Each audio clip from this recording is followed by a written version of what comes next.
everyone! So for today's video, I'm going to do something a little bit different than usual, and I just wanted to make this video all about studying abroad.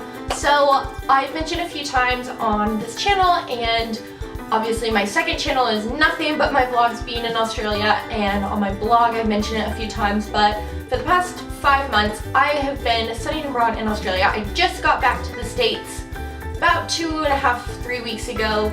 Actually, by the time you're watching this, it'll be about a month probably has gone by since I've been back. But I decided that I wanted to just sit down, have a really chatty personal video, and just talk through some of the tips and advice that I have for anybody else who is considering going abroad or who is already ready to go abroad and is kind of wanting to know what to expect, or maybe you've never even thought of it. And then hopefully this video will kind of bring forth some interest to you on the subject. So this is going to be, like I said, very chatty. I've got my list right here about all the things that I wanted to make sure that I touched on, just different questions that I found that people had before they went abroad, or like that I had or my friends had, you know. Yeah, so this is going to be a different style of video. Hopefully you guys like it, but I just wanted to sit down and talk you through all of the tips and advice that I can give anybody else who's planning on studying abroad while they're at uni as well. So let's get started. So of course the very first thing you need to ask yourself is, should you go abroad? And the simple answer to that is yes, of course, definitely. For every person it's definitely going to be different, but in my experience, everyone who I've talked to who has gone abroad, and I do know a lot of people who have gone abroad, everybody has absolutely loved the experience. They've said it's the best time in their life, and all of my friends that I know who haven't gotten to go abroad always say that they wish it was something that they could have done, or I know adults who have told me that they really wish that they would have done that in their college years, because it's just a one-in-a-kind experience that you really can't get at any other point in your life. So if you are thinking about doing that, if you like traveling, if you're in uni and this is something that you've been kind of debating about, I would say 100% go for it, because you will not regret it. You really won't. There are of course some things that people have reservations about, or perhaps you're afraid of being away from home for that long, or maybe you're shy, you don't make friends as easily. For me, that was something that I was really worried about because I am more of an introverted person, so for me making new friends is kind of like, you know, and if I was only going to be there 5 months, I was like, is that going to be even enough time? Like, am I going to be able to do this? And it all worked out perfectly. So I would say whatever reservations that you've had, throw them away, because everything's going to work out fine, and truly you're not going to get the chance to do this at any other point in your life, and you just need to take advantage of it now. So now what are the next steps? You've decided, like, yes, I think I'm going to study abroad, like this is something I want to do, now what do I do? First thing I would say to you is go talk to your academic advisor at your school. For me, that was the very first thing I did when I actually went to college. I spoke to my freshman year advisor about it, told him that I wanted to do it, and we had it in my schedule from day one of me starting uni. It was, yes, spring, junior year, you're gonna go abroad, wherever that is. We don't know yet, but we have it in your schedule. So I would say first thing first, go talk to your advisor, because they're gonna be the one who's gonna know the most about it, be able to help you kind of decide if it's gonna fit in your schedule and all of those good things. Then I would suggest to you that you find out when your school is going to be hosting things like study abroad fairs and info sessions and things like that, so that you can go and talk to representatives from the school and talk to past participants who have done the programs, and really get a feel for what the different programs and schools are like and what each country is going to be like to live in that area, and just really talk to people, because that's the best way that you're going to know about it. I mean, obviously, there's going to be plenty of online resources I'm sure that your school is going to offer, so that you understand what the program is about, but going to abroad fairs and going to info sessions are going to be really, really key ways to find out what it's exactly going to be like to live there from college students who have already done the exact same thing that you're looking into doing. So the most important thing is to just figure out what's going to be the best program for you. So some things to consider to make sure that you're picking the best program for you. Number one is going to be location, obviously. So you're gonna wanna like where you're living if you're gonna be going there for around 5 or 6 months. The best way to narrow down where you want to go, I think, is by asking yourself the question, what do you want to get out of the program? So are you looking for the opportunity to do a lot of traveling everywhere? Because I know a lot of my friends really wanted to go and travel, so they chose schools in like London and France because you have access to the entire rest of Europe. That's really, really easy to get to, and they can make a ton of trips. So I know I have several friends who went from anywhere from 9 to like 15 different countries while they were studying abroad. So is travel something really important? You want access to be able to travel to a lot of places. Are you wanting to go somewhere so that you can get better at a language? If you're taking Spanish and you're like, gee, I wish that I could be really fluent in it, maybe look at some programs in some Spanish-speaking countries, going to Spain or going to Latin America, so that you have the opportunity to really hone in on your Spanish skills, or go to France or go to Germany, you know, go to China, go to the places that you can actually learn to speak a language if that's something that's important to you. If you want to go so you can experience a new culture, then obviously you'll get to experience new cultures everywhere, but if you want to do something that's completely out of your comfort zone, then I think going from America to Australia is not going to be as big of a jump as, say, going from Australia or going from America to Japan would be, for example. So, you know, it kind of really depends on how comfortable you are and how much you want to kind of explore. It depends on whether you would like an English-speaking country or you want to speak another language. There are all sorts of things that you're going to want to consider with the location itself that's going to help you kind of figure out exactly why you want to go abroad and therefore where you should go. Another thing that can help you narrow down your choice is looking at cost. Obviously, cost is important, I would say, as far as college is concerned in general. We all have got a crazy amount of loans here in the States, so for me, it was important to look at cost, but less so about the tuition cost and more so about kind of compensating with the cost of living. Like, do you have enough money saved up to go traveling between countries, things like that. So cost is something really important to look at.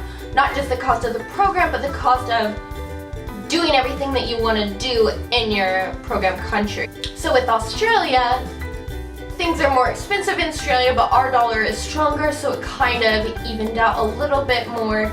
And to go travel in Australia is about the equivalent of traveling within the continental US. And so for me, it was going to be a lot easier to go and drive to the beach that was closer and deal with those kind of program costs than it would be for me to maintain living with some of the different programs in Europe. Plus, the tuition costs were a lot lower, and so it meant that I had extra money that I had taken out from loans to cover my USC tuition. That it ended up, since Australia was cheaper, it worked in my favor to go there instead because I could use that extra money to kind of pay for my living expenses while I was out there. So cost is a big one, obviously, that you want to look for, not just in the tuition costs and the school costs, but the cost of living of where you're going to be going as well. And then lastly, of course, since it is studying abroad, even though you might do a little bit less studying than you would at your normal school, you really want to look at the courses that are offered at the school that you're going to. So the thing is, with every country too, you're gonna most likely have the option of going to more than one university. So I narrowed it down that I wanted to go to Australia, but then within Australia, there were 2 different universities that I could go to. One was in Melbourne, and then the other one was in Brisbane. And so that was something I had to look for as well. And so for me, once I got it narrowed down to that point, then I started looking at the different courses, and I felt that UQ just offered a lot more courses that were more related to my area of study, plus they had field trip courses, so it was part of the course that you go on a field trip to like the Great Barrier Reef, and so that was something that I was really interested in. And so I think once you're kind of debating between schools, looking at the courses, it's going to be important, because obviously you don't want studying abroad to set you back at all in your educational career. You want it to be able to kind of enhance it, and the easiest way to do that is by making sure that whatever program you choose is going to go along with the course plan that you already kind of have in motion at your home university. And again, that's something that your academic advisor will help you with and help you plan to make sure that all the credits and things are going to work out and all that good stuff. Preparation and packing. So this is the semi-stressful, mostly fun part of preparing to go abroad. So start with just basic prep. There's a lot of things that you need to do to prepare to go abroad that you don't think about right away. And so for me, things like making sure that I had all of my prescriptions in advance. Because for me, I didn't want to get abroad and then not be able to have what I needed, or have to figure out going to their doctor and then paying for the medicine cost out there. And so it was just easier to get it all in advance. So that was something that I chose to do. Another thing you want to make sure you do is call your cell phone company. Let them know you're going abroad so that you are not paying two different phone bills, one while you're abroad and one while you're home, because obviously that would get pricey. You know, see if they'll let you put your phone like on hold, or they suspend the number or something for a set period of time so you don't have to pay for that bill. Calling your bank is another important one, because you want to make sure that they know that you're going abroad and during what days, and making sure that your card doesn't have foreign transaction fees. Luckily mine didn't, but that's something you want to find out for sure before you go. Then for packing, this is the tricky part. So first thing I would say when you're looking at what you want to bring is know what the baggage allowances are by your aircraft, both going there and coming back if it's not by the same company. So knowing your baggage allowance is step number one to figuring out how much you can pack. That being said, I cannot recommend anymore that you pack lightly. Now, I am not a light packer by any means. I've gotten a lot better since I went abroad and did a lot of traveling on my own. But before that, I was horrible about packing light. I would be going away on a weekend trip and I would pack like 7 outfits for no good reason.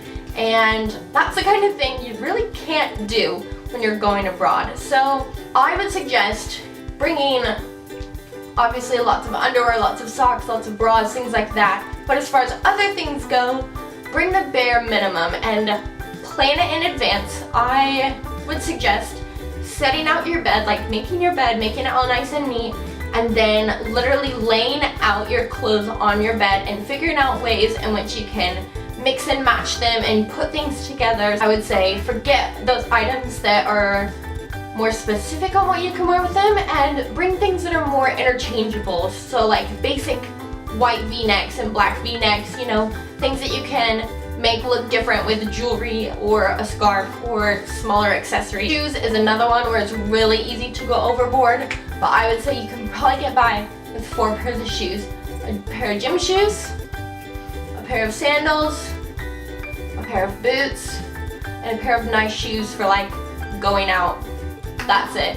You just need 4 pairs of shoes. So in Australia when I went, it was summertime, and by the time I left it was winter. So that was something I had to keep in mind when I was packing, because I needed to pack basically for both seasons. And I think that's something that you'll find a lot of places that you go, you'll get there during one season, and because 5-6 months pass, you'll be leaving during a different season. So for all the colder seasons, I would suggest bring 1 jacket, 1 scarf, 1 pair of like boots or gloves or anything else that you need if it's going to be really cold where you're going. But just bring 1 of each, even though it's going to be hard and even though you're going to want to look different in the pictures, and you won't because you'll just be wearing that same black jacket for the 40th time.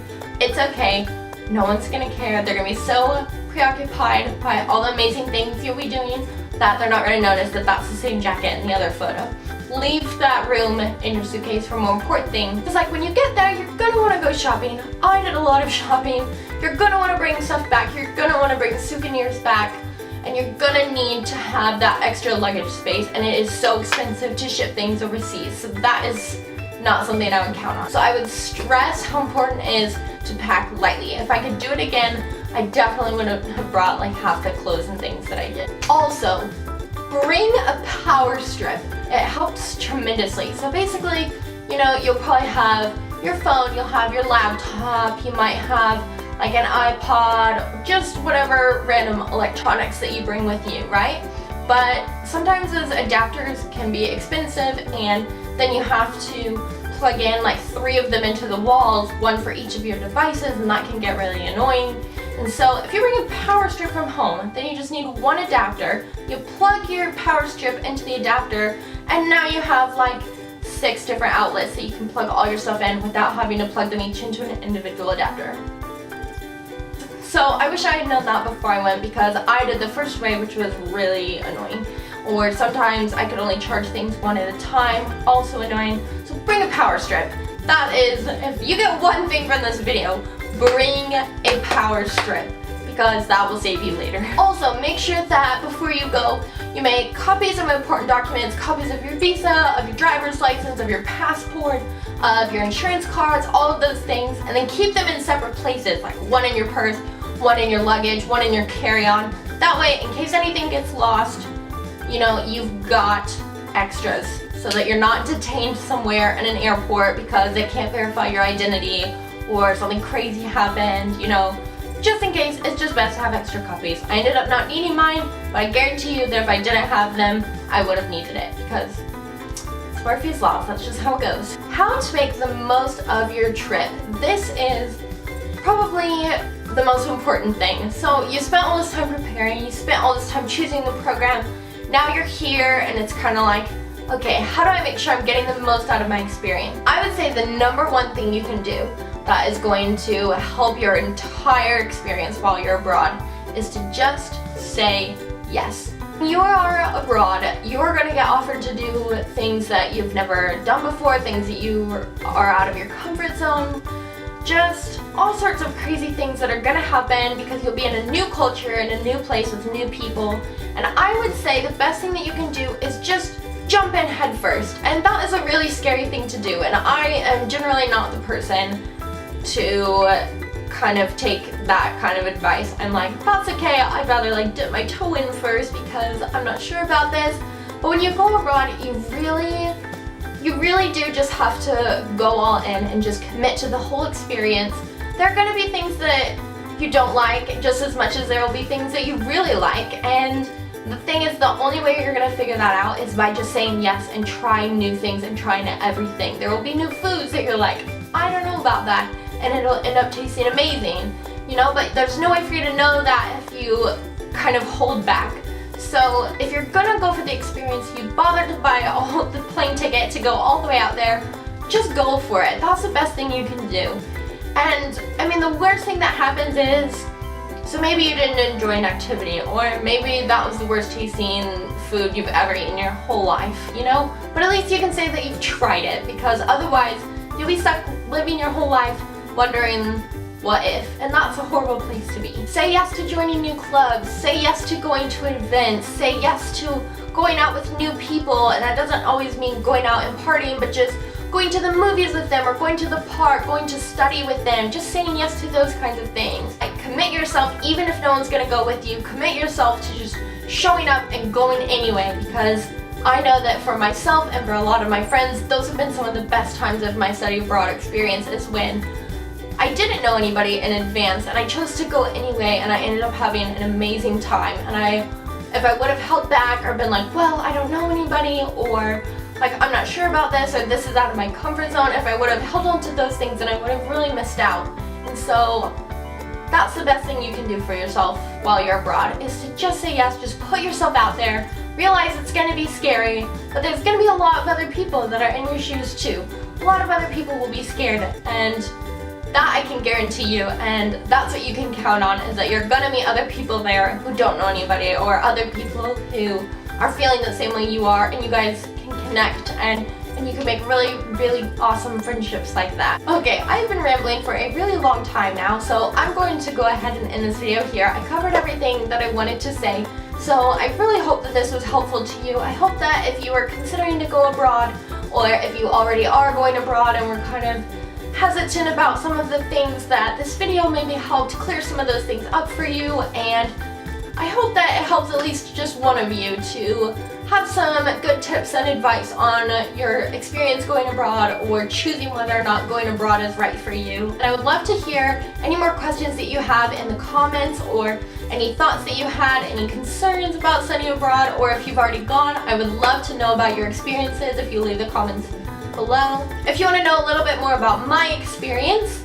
or would like to see some of these tips kind of written down, then in the description box is a link to my blog, and I will link the post where I talked about reflecting on my experiences in Australia, so you can hear a little bit more about that. As always, if you like the video, be sure to give it a big thumbs up, hit the subscribe button, and I will catch you guys on the next one. Bye!